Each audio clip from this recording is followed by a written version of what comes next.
Welcome back to your sacred space for reflection, the subconscious classroom, your favorite sanctuary after sundown. We're honored to have your presence with us once more. Tonight, we slip quietly through time, something far more familiar. We're stepping into bedrooms before the age of buzzing alarms, into the hush of cottages lit by firelight, into the dreams of people who never once glanced at a clock. In this 7-part journey, we'll drift beneath the surface of pre-industrial sleep. We'll explore the rhythms of first and second slumber, the rituals of midnight waking, the dreams that once carried meaning, and the tender strangeness of a world where rest was guided by the stars, not numbers. But before we settle into the past, feel free to let us know what other forgotten corners of history you'd love to wander next. And if this journey brings you comfort or curiosity, consider giving us a quiet like or subscribing, so we can keep exploring these moonlit mysteries together. Now breathe deep, let the world around you fade. The fire is low, the shutters are drawn, and your place in history's long night is waiting. Let us begin. Part 1: Sleep without hours or alarm bells. Before the whir of digital clocks, before wall-hung pendulums and ticking watches sliced the night into scheduled fragments, sleep existed in a slower, stranger form. It did not arrive on command or end with a jolt of machinery. It unfolded like a tide, a rhythm that rolled in with dusk and rolled out with dawn, guided by shadows, instinct, and a world still dimly lit by fire. In pre-industrial Europe, as in much of the world, sleep was not a single solid block. Came in phases. The phrase "a good night's sleep," so common today, would have sounded oddly incomplete to someone living in 1300 or 1600 or even 1800, because in those times, sleep was almost always segmented, divided into 2 parts, known today by scholars as first sleep and second sleep. People went to bed soon after sunset, often by 8 or 9 p.m., and slept for roughly 4 hours. Then, sometime around midnight, they would wake, not with anxiety, not from insomnia, but as a matter of routine. The hours that followed were not wasted. They were quietly productive. People prayed, or read by candlelight, or tended to animals, or stoked hearth fires. Some had sex. Others roamed the night, visiting neighbors or even engaging in low-stakes crimes, like wood gathering or poaching.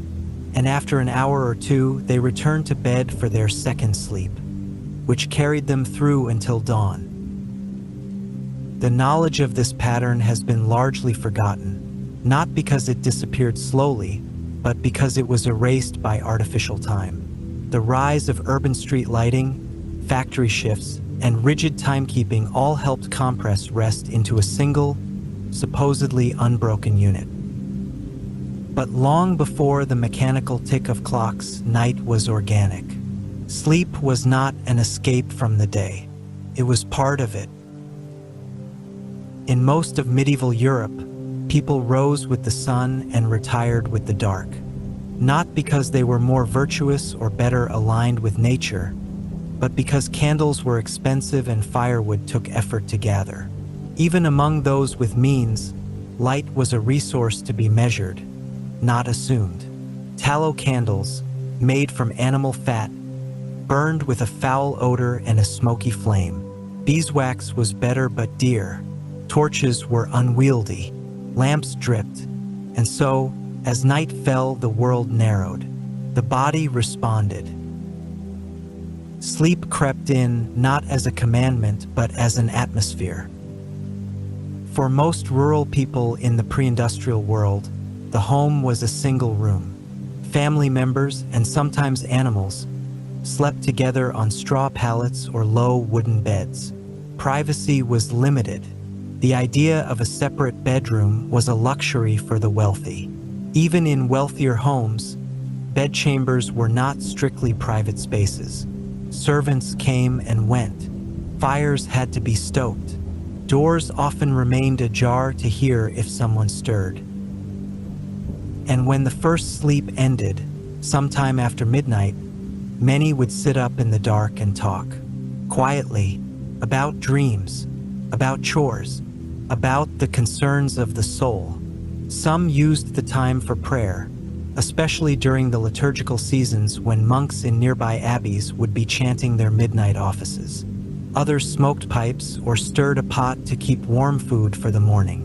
Some sat by the fire and stared into it. There was no word for insomnia. This was not sleeplessness. This was part of life. Sleep was communal. People often slept in groups, siblings, extended family, apprentices, servants. Travelers at inns often shared beds with strangers. In some parts of the world, the concept of a family bed remained common well into the 19th century. Warmth mattered more than modesty. Proximity helped regulate temperature, and under thick wool or linen sheets, people drifted into and out of slumber at their own pace. Dreams were not dismissed as random. They were watched, interpreted, recorded. In medieval Europe, the dream was often seen as a message, either divine or diabolical. Guides were printed, some of them handwritten on scraps of parchment, explaining how to decode what a lion or river or falling tooth might signify. Nightmares might be attributed to a demon perched on the chest, sweet dreams to a guardian spirit. And so, waking in the night often meant reflecting on what had just been seen behind the eyes. Across cultures, this segmented sleep pattern persisted. In China, ancient texts mention the first sleep and the benefits of waking for quiet reflection. In West Africa, communities rose during the night for conversation, even for dancing. In Japan, households were structured around the flow of nature rather than fixed hours. In the Americas, among both native peoples and colonists, the rhythm of rest followed the moon, the fire, the harvest. What mattered was not how long one slept, but how well one adapted to the dark. Because night was not merely a time of sleep, it was its own realm. It brought with it different expectations, fears, and freedoms. Night was when stories were told, stories that couldn't be spoken in daylight. Ghost tales. Legends, secrets. In some places, night was sacred.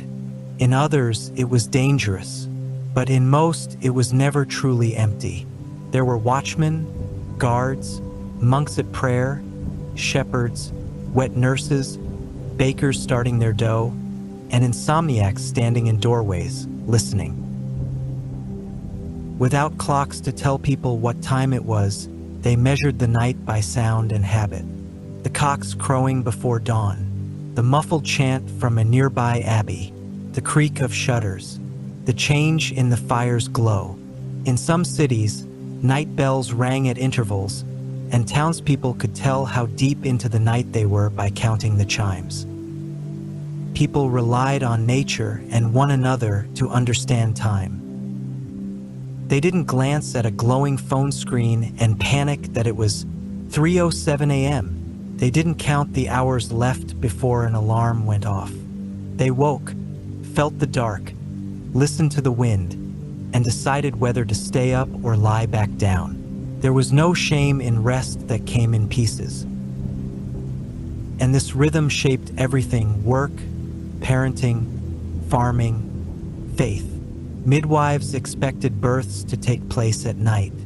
Fields were worked early, and people napped midday when the heat grew too thick. Sleep was seasonal, responsive, fluid.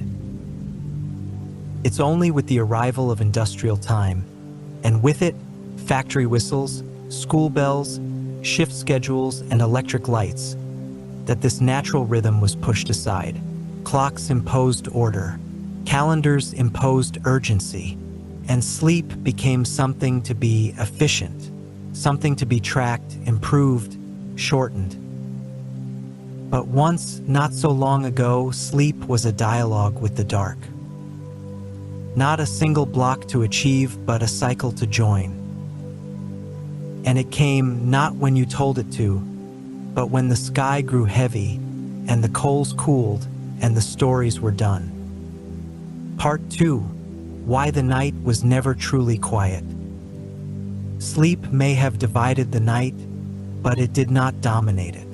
In the pre-industrial world, the hours after sunset were not a blank void. They were a social space, a time when the boundaries of behavior softened, and both practical needs and ancient instincts emerged. For many, night was when work continued, not ceased. In towns and rural villages alike, certain professions were timed specifically to the dark. Bakers began kneading dough in the early hours, ready for sunrise markets. Midwives were often summoned in the dead of night, walking through dew-soaked lanes with candles and herbs. Brewers tended to their barrels in cool cellars, checking fermentation under lantern light. And watchmen, hired by towns or noble estates, paced streets or stood at walls, humming songs, tapping spears, calling out the hour in hushed tones. Even within the household, night brought its own chores. Fires needed tending. Infants, swaddled and restless, needed feeding. Chamber pots were emptied, water jugs refilled. In wealthier homes, servants lit the hearth for the morning kitchen long before the sun broke. But night was more than labor. It was a time of ritual. In monasteries across Europe, monks rose for matins, midnight prayers sung or chanted in candlelit chapels. The Benedictine rule, which governed many religious orders, divided the day into canonical hours, with multiple services, even in the dead of night.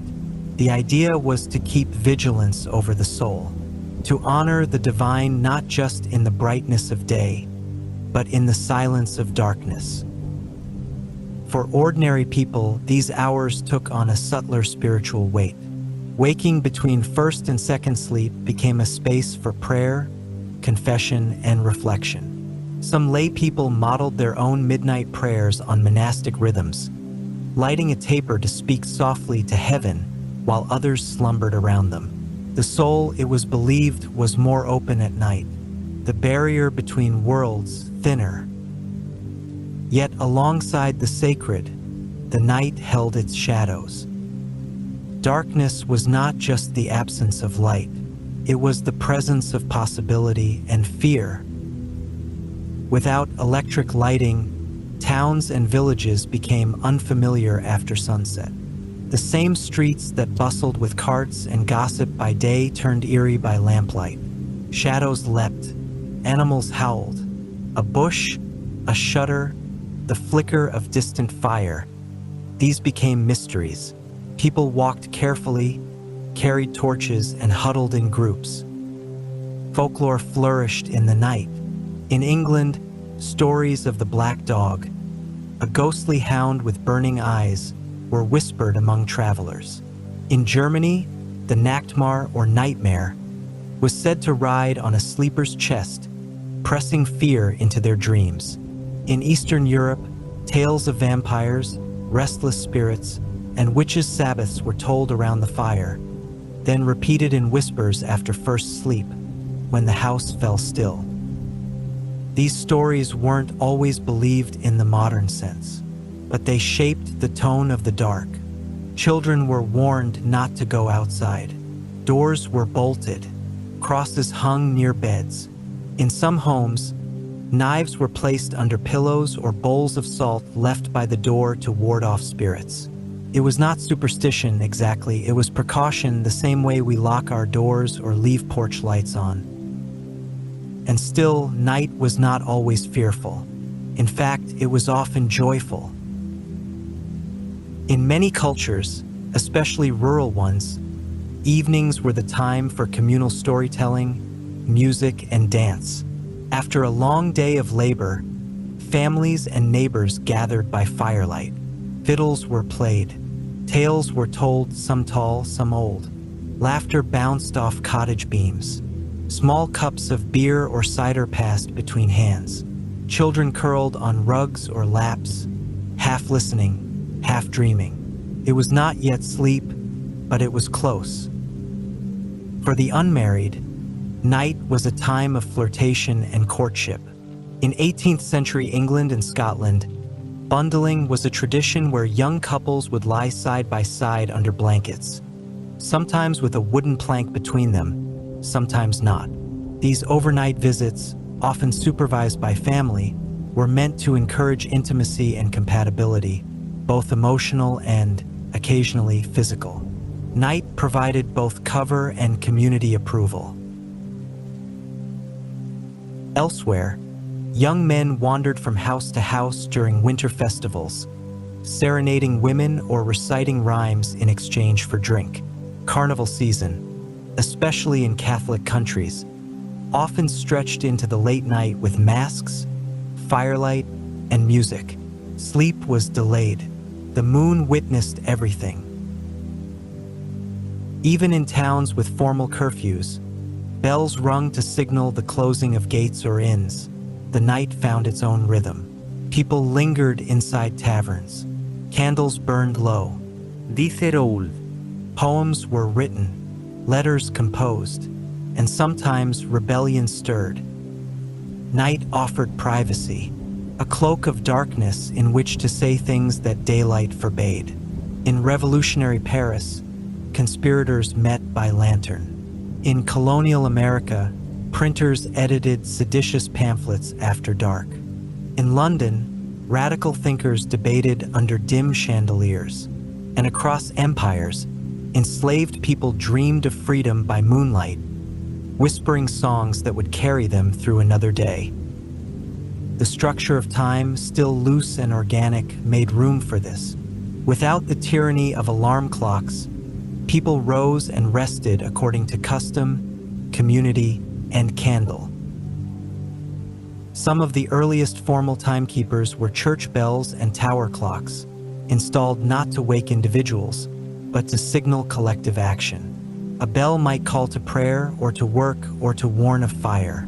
But for centuries, these bells did not slice the night into half hours or obligations.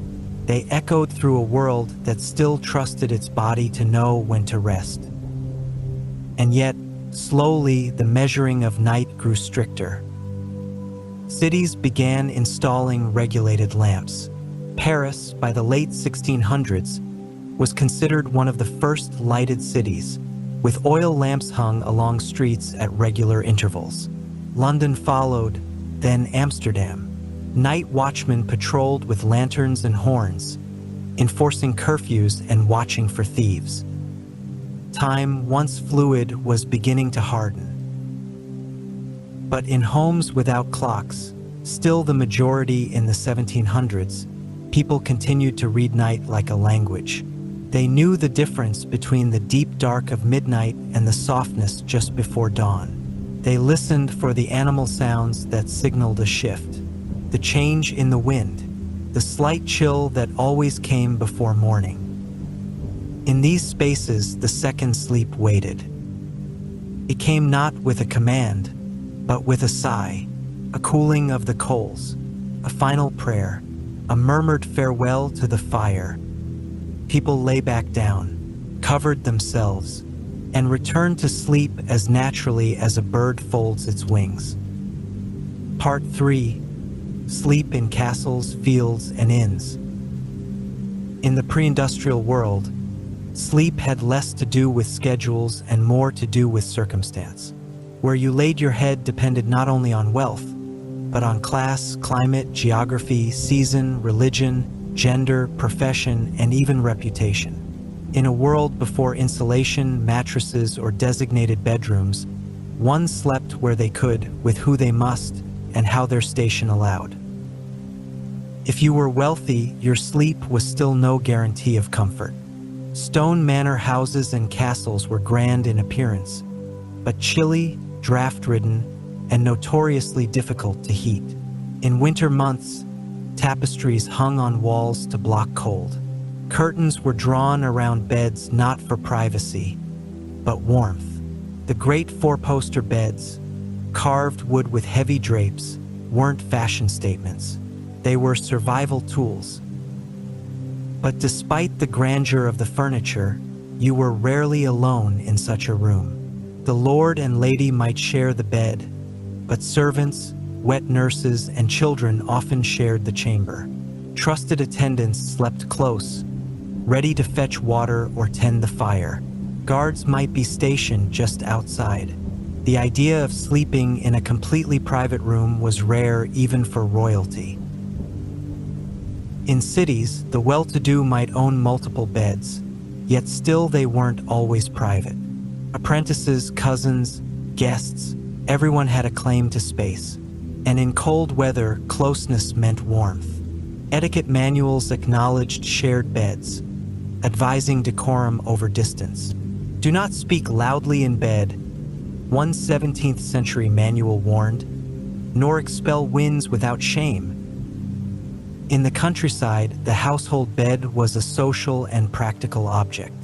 Entire families piled in together, parents, children, elders, and sometimes servants. Domestic animals weren't far. A pig might be tethered just outside the door. Chickens nestled in corners.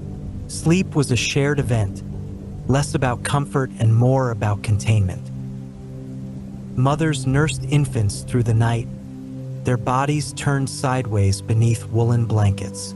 Fathers stirred early to tend to firewood. Children fell asleep to the sound of whispered stories and the hiss of ash. Beds were made of straw, feathers, or rags, and needed regular beating to keep vermin away. Lice, fleas, and bedbugs were common companions. To combat this, some people slept in their clothes, wrapping scarves around their heads or tying strings around their wrists to keep sleeves from riding up. The poor often didn't own beds at all. In towns, laborers slept on pallets on the floor or curled in hearth corners with a shared blanket. A drunk might sleep on a tavern bench, an apprentice under the stairs. Vagrants found corners in stables, church porches, or abandoned carts. Sleep was opportunistic, grabbed when and where possible. And then there were the travelers. Roadside inns, taverns, and alehouses were noisy, dimly lit, and full of strangers. If you could afford a bed, you were likely sharing it. Bed sharing was not taboo. It was expected. 2, 3, even 4 travelers might be assigned to the same mattress, head to toe or side by side. There was no room to object. One slept with their boots under the covers and a hand on their belt. Theft was not uncommon. Light sleep was wise. Some inns offered straw pallets in lofts above the stables. Others had communal sleeping rooms, lines of beds, or simple boards with hay. In winter, these spaces were thick with smoke and sweat. In summer, they were riddled with mosquitoes and the scent of livestock. But travelers slept. Exhaustion softened discomfort. The flicker of fire, the mumble of foreign voices, the ache of the day's journey. All of it conspired to bring rest, however shallow. Monasteries, by contrast, offered sleep shaped by faith. Monks and nuns followed structured schedules, with multiple awakenings for divine offices, short prayer services held through the night. Their dormitories were Spartan, lined with narrow beds or pallets. Silence was enforced. Cloisters were cold. Candles were rationed. But sleep, though interrupted, was predictable. It mirrored the rhythm of prayer, segmented, sacred, subdued. In castles, abbeys, and manors, beds were also status symbols. The more ornate your bed, the higher your rank. In inventories, beds were listed among prized possessions, often with details. One feather-stuffed bed with damask curtains, a pine bed carved with ivy with one canopy. Bedding was portable wealth. It was passed down. It was lent. It was sometimes pledged as collateral. But in the wider world, ships, tents, wagons, barracks, Sleep had no softness at all. Sailors slept in hammocks strung between masts, swaying with the tide. They adapted to shifts, 4 hours on, 4 off. Their sleep was timed, interrupted, and rough. Yet many swore by the hammock's comfort. It rocked them, cradled them, spared them the bruises of rolling decks. Soldiers in the field slept in their boots, under capes, near their weapons. Sleep was brief. War did not allow for dreaming, only watchfulness. And when sleep came, it was deep and sudden, often dreamless. Nomads, pilgrims, and laborers on the road lay wherever shelter could be found. Behind hedgerows, in abandoned mills, under carts, sometimes in graveyards. Some carried cloaks specifically for sleeping. Others simply curled into themselves and hoped the wind didn't turn. Dogs were useful, so were traveling companions. But mostly, sleep was a risk accepted. And it wasn't just where people slept, but how they did it. We picture beds as flat, horizontal spaces. But many people, especially the ill or elderly, slept propped upright. Upright sleep eased digestion, soothed coughing, and offered a sense of vigilance. In paintings, you'll often find sleepers reclining rather than lying flat. Even deathbeds were tilted. Sleep posture reflected custom, not comfort. Some people slept on their sides, knees tucked. Others on their backs, hands folded. Sleeping face down was discouraged. It was considered unhealthy, even immoral. To some religious leaders, it resembled death or depravity. The right way to sleep, according to certain medieval texts, was on your right side, facing east, the direction of resurrection. Across all these settings, sleep was a human act, unglamorous, necessary, and rarely perfect. It was shaped by weather, wood smoke, conversation, sickness, babies, mice, snores, fear, firelight, and the creak of beams. It was not silent, nor sacred, nor sterile. It was shared. And in that shared vulnerability, people made peace with the night. Even today, traces of this linger. When we nap on couches, sleep on planes, or rest in hospital chairs, we echo an older relationship with sleep, one that knows rest can happen anywhere, anyhow. Because before beds were sold in showrooms and mattresses had memory foam, sleep belonged to everyone. Lord and peasant, merchant and monk, shepherd and thief. And the night accepted them all equally.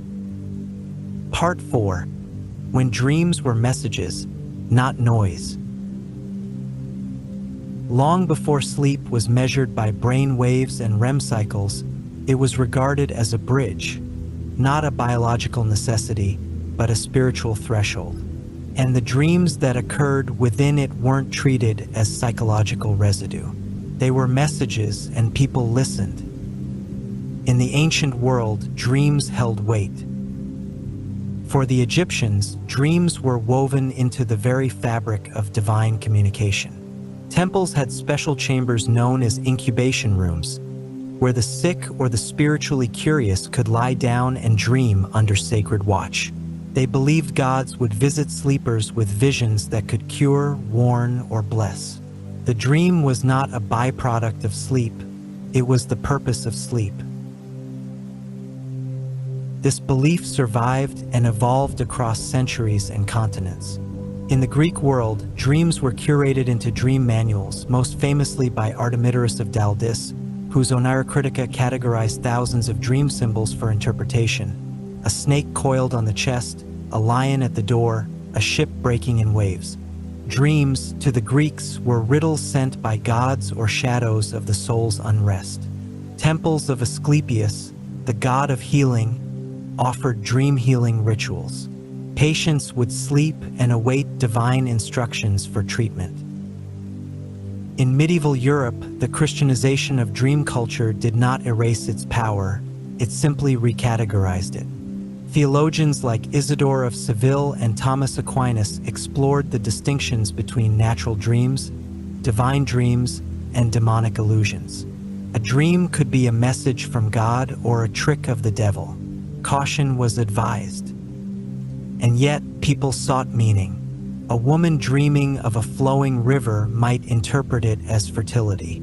A man dreaming of burning houses might see it as divine warning. There were dream books handwritten on vellum, passed through families, mapping each symbol to meaning. Some towns had dream interpreters, informal ones, often elderly women, who were consulted quietly, like midwives of the unconscious. Dreams were personal but also communal. They shaped stories. A dream recounted at breakfast might lead to changed plans.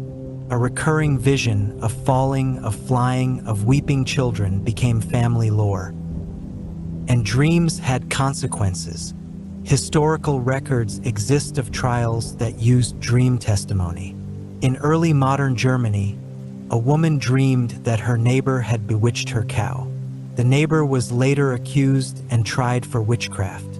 In England, a man claimed he'd been warned in a dream not to cross a bridge, and when he ignored it, disaster followed. The courts heard the case. Even kings were not immune. Emperor Constantine famously dreamed of a cross before his battle at Milvian Bridge, a vision that contributed to his conversion to Christianity.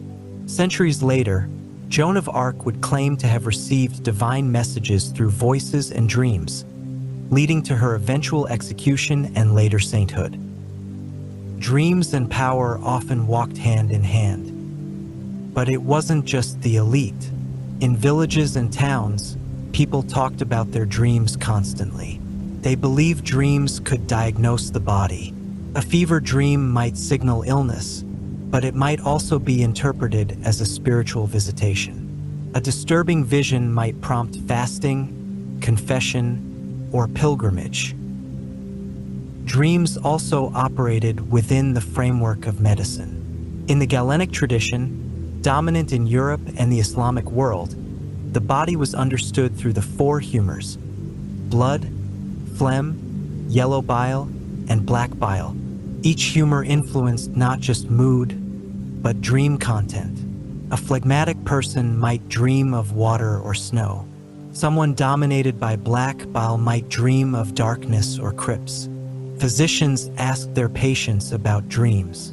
To heal the body, they studied the night mind. In Islamic cultures, dream interpretation was both sacred and scholarly.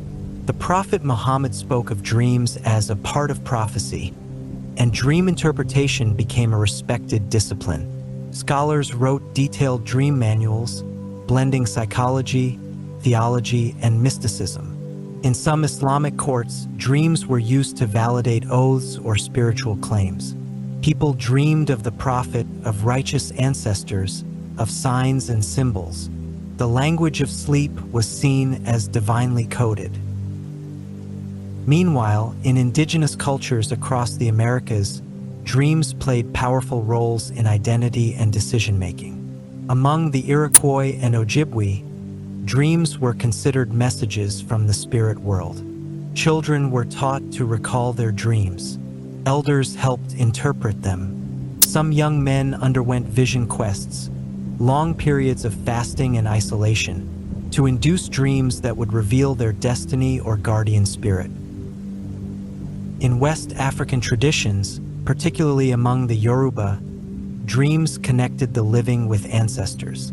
Spirits offered warnings, guidance, or protection. The dream was not metaphor. It was a conversation across dimensions. What's striking across these cultures is how normal it was to treat dreams as real, to make life decisions, marriage, migration, revenge, based on what occurred in the quiet hours after dark. Even in the Enlightenment, when reason and science surged, dreams kept their grip. Figures like Napoleon Bonaparte and Catherine the Great recorded prophetic dreams. Abraham Lincoln, days before his assassination, dreamed of a body lying in state at the White House, and reportedly told his cabinet about it. Such stories may be apocryphal, or they may be reminders of how dreams still unsettled even the most rational minds. In everyday homes, dreams were social glue. In the hours between first and second sleep, people talked. "I saw your father again," someone might whisper. "He was in the garden calling." These were not dismissed. They were honored. A vision of the dead might mean unfinished business, or a blessing, or simply a need to light a candle and speak aloud to them. Children were taught to speak their dreams at breakfast. Wives recounted theirs to husbands, who repeated them to neighbors.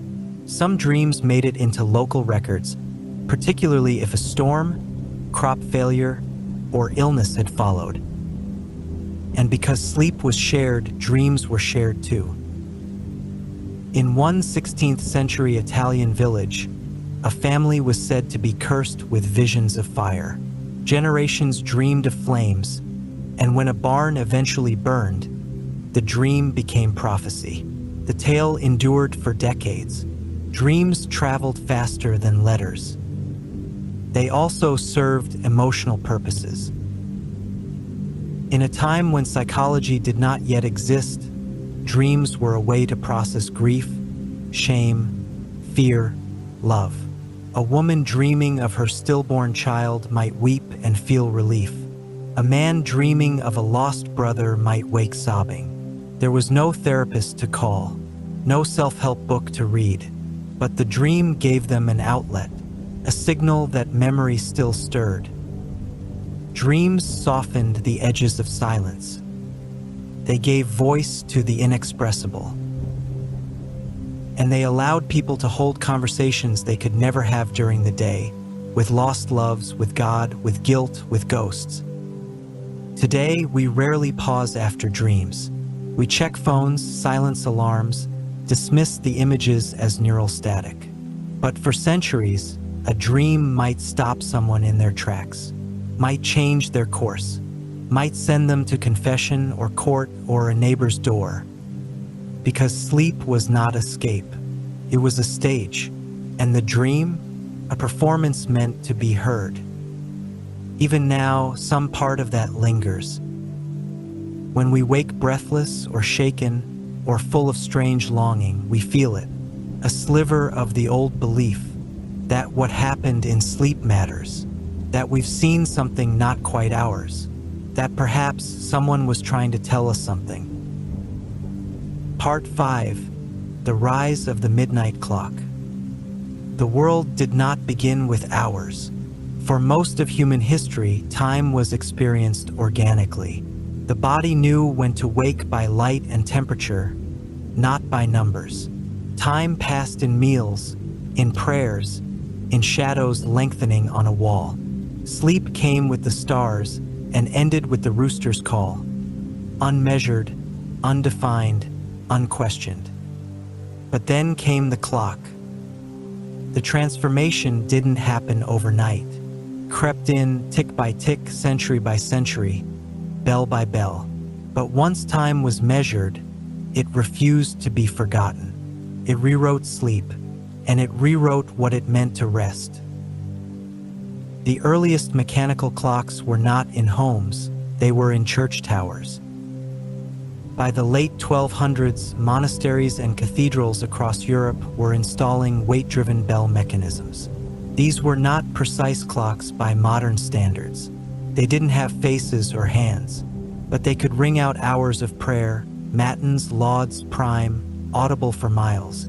The rhythm of the religious day was suddenly not just felt, it was heard. Soon, cities followed. By the 1300s, public clocks began appearing in civic towers, Milan, Dijon, Nuremberg. These clocks struck the hours, marking time not for monks, but for merchants, bakers, blacksmiths. No longer would the rising sun or setting moon be enough. Now, the chime told you when to open shop, when to shut the gate, when to go home. For the first time in history, people began adjusting their behavior to numbers. And that changed sleep. Not immediately. In rural areas, the segmented sleep pattern continued well into the 18th century. But in towns, and especially in growing cities, clocks added pressure. They told people when they should rise, how long they had slept, how much longer they could afford to lie in bed. It is difficult to overstate how revolutionary this was. Clocks changed the pace of life itself. Once mechanical timekeeping was in place, sleep could be evaluated, compared, tracked. The rise of personal timepieces, pocket watches in the 1600s, domestic clocks in the 1700s, brought this even closer to home. The rich had clockmakers on retainer. The middle class began installing mantel clocks in parlors. And for the first time, people began to ask, how many hours did I sleep last night? Before clocks, that question would have been meaningless. Now, it became a kind of measure of virtue. Rising early became moral. Waking late was laziness. The old pattern, dozing off after dusk, waking for a few hours at midnight, then sleeping again, now looked like inefficiency. Night was supposed to be one thing: quiet, continuous, obedient. This shift paralleled broader social changes. The Industrial Revolution demanded punctuality. Factory bells replaced roosters. Workers clocked in. Trains ran on timetables. Gaslights extended the day. Electric lights shattered it. Entirely, by the late 1800s, cities pulsed with light and noise well past sundown. And sleep, that once fluid sacred cycle, was squeezed into a neat 7 or 8 hour box. The body did not adjust immediately. Diaries and letters from the 19th century reveal restlessness, early waking, and confusion. People reported lying awake in the middle of the night, unsure of why. Doctors began prescribing opiates and sedatives. Writers like Charles Dickens described wandering London at 3 a.m., encountering night bakers, lamplighters, milkmen, and insomniacs. The night was still alive, but it was unnatural. Some thinkers warned against this shift. In the 1800s, social reformers and scientists wrote anxiously about overworked nerves. The French physician Julien Tizot argued that modern urban sleep was fractured, shallow, and dangerous. Others blamed gaslight for overstimulating the brain. The poet Thomas Hood mourned the loss of dark nights, writing, "We sleep no more by sound of streams, but start at bells and railway screams." The shift from natural night to mechanical time was not just logistical. It was philosophical.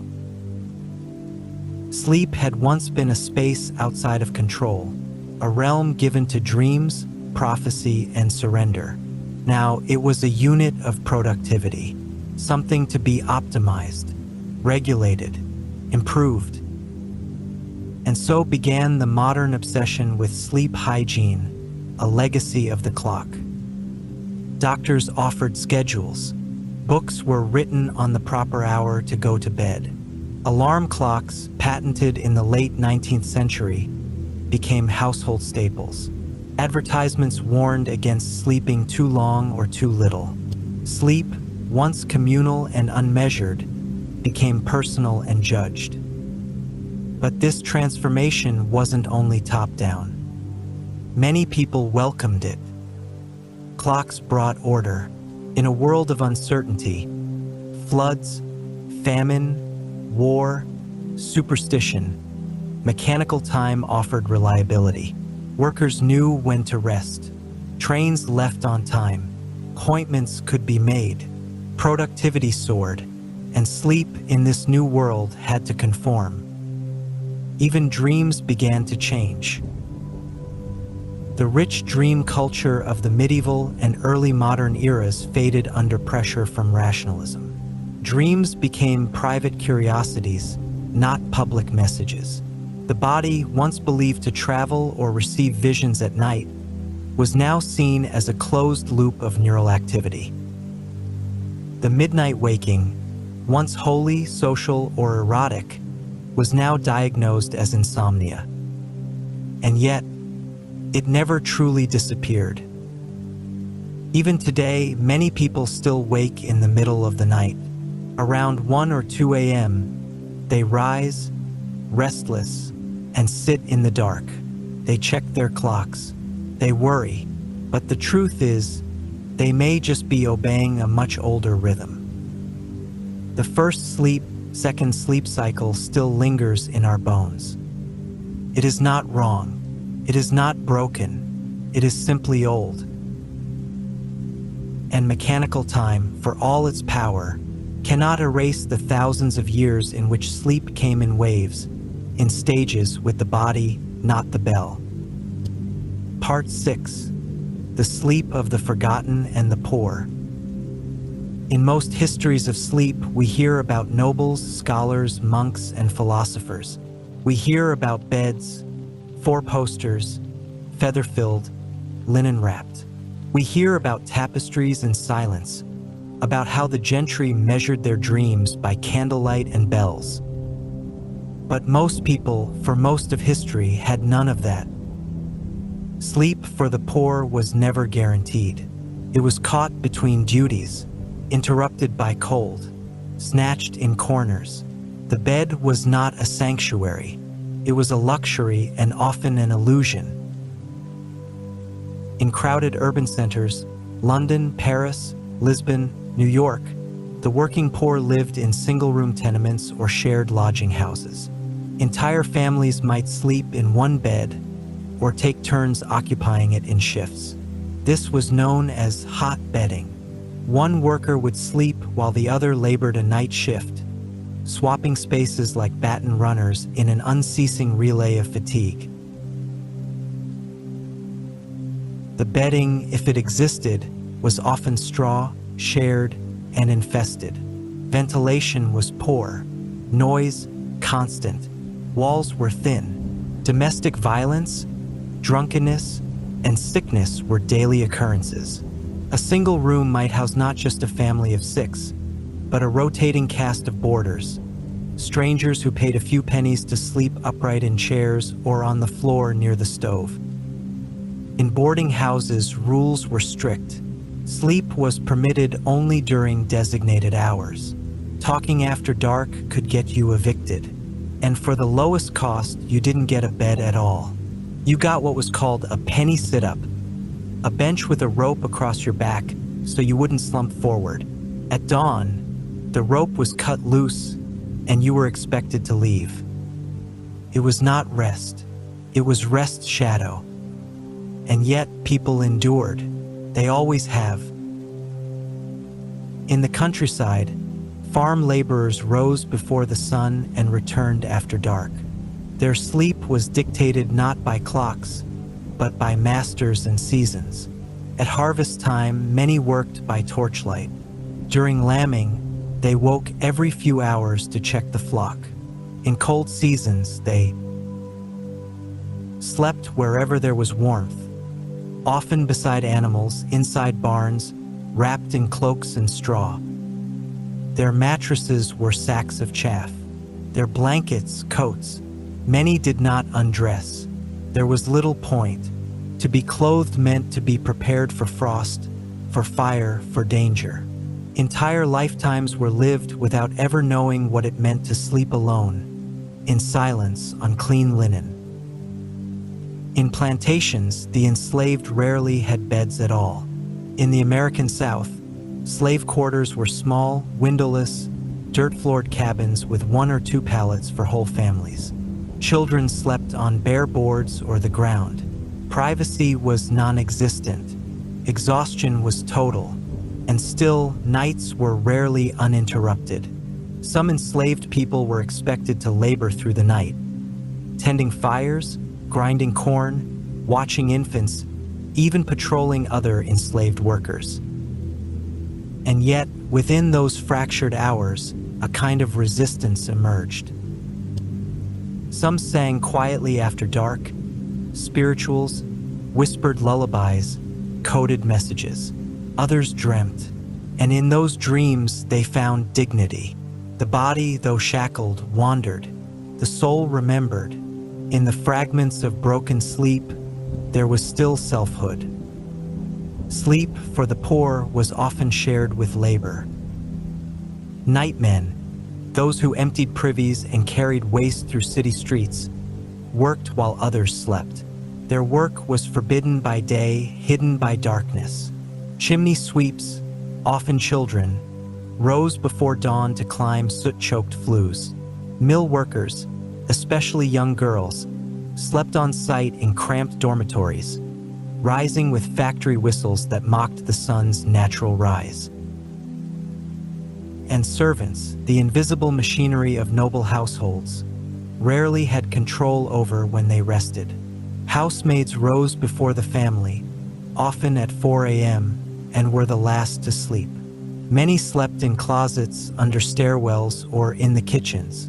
Their dreams, if they came, were likely cut short by bells and boots. Yet not all was suffering. There was camaraderie in shared exhaustion. In inns and laborers' cottages, people told stories at night.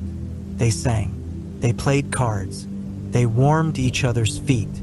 Sleep, for all its indignity, was still a space where people laughed and whispered secrets and found stillness. In many indigenous communities, communal sleeping was still the norm, not as deprivation but as continuity.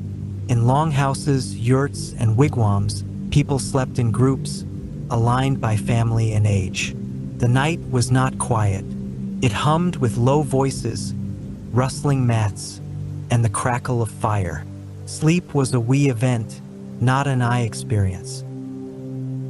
And for those with no home at all, beggars, itinerants, fugitives, sleep was an act of bravery. To lie down was to risk theft, assault, frostbite. Cities banned sleeping in alleys. Police drove people into the cold. Even in the 1800s, the unhoused were seen as failures of morality, not failures of systems. Sleep became criminalized, even though it was as necessary as breath. In reaction, some created networks.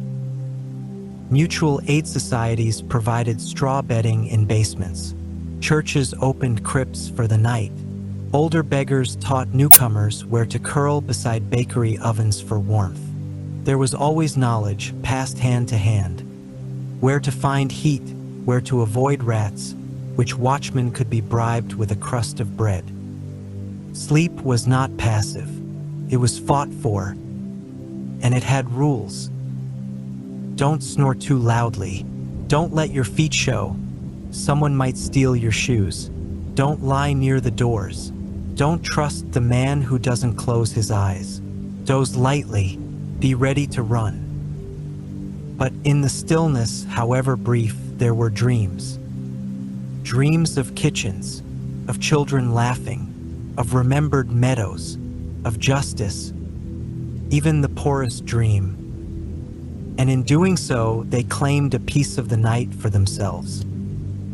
Part 7, Returning to the Rhythm We Lost. In bedrooms lit by blue screens and haunted by digital clocks, many of us lie awake, restless, eyes wide, chasing a kind of sleep that doesn't seem to want to come. We talk about sleep as though it were a problem to solve. There are apps, tracking devices, white noise machines, pillows promising to realign our spines, mattresses with data collection sensors. We Google phrases like, "Why can't I fall asleep?" at 2:17 a.m. as if the answer will come in code, deliver us like a spell. But perhaps we aren't broken. Perhaps we are simply living out of rhythm with what we once understood so intimately.